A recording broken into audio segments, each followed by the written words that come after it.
करना ही प्यार है, इंतजार करना प्यार नहीं, क्या किसी को पा लेना ही प्यार है, उसको सिर्फ चाहना प्यार नहीं।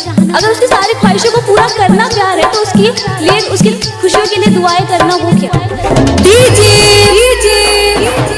असगर राज मोतिहारी हारी हारी हारी हारी जन्मों जन्म के जुड़े ऐसे बंधनवा है, किस्मत से मिले ऐसन घरवा यौवनवा है, किस्मत से मिले ऐसन घरवा यौवनवा है, किस्मत से मिले ऐसन।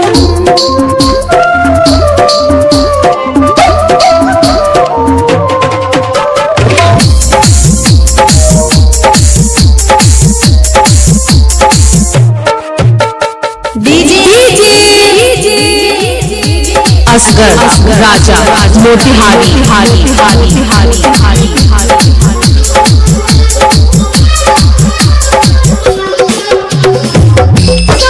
ससुर माने माई बाबू के ऐसे, जेठुया जेठानी लागे भाई बहिन जैसे।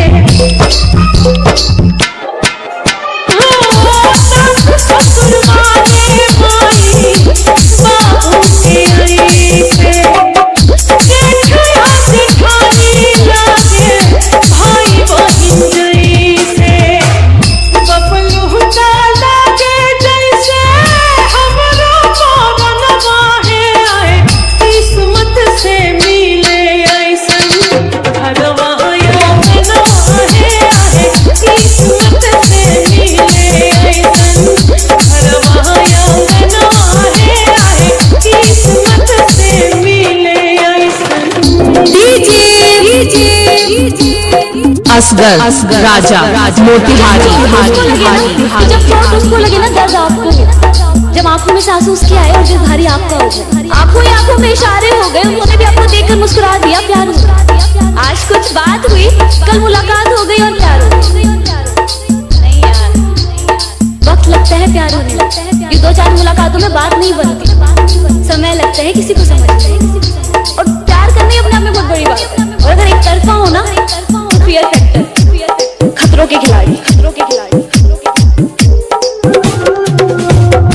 लेके जन्मवा हो आई बार बार हो, मिले है लोग मिले ही है परिवार हो।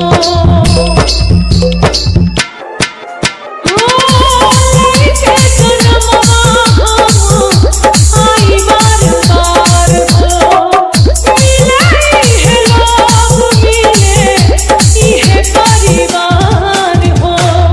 हाय रे सोमैया टूटल दिल के और मनवा है, सोचल सपनवा रही कोइल सपनवा है, सोचल सपनवा रही कोइल सपनवा है। असगर राजा मोतिहारी हारी हारी हारी हारी हारी हारी हारी हारी।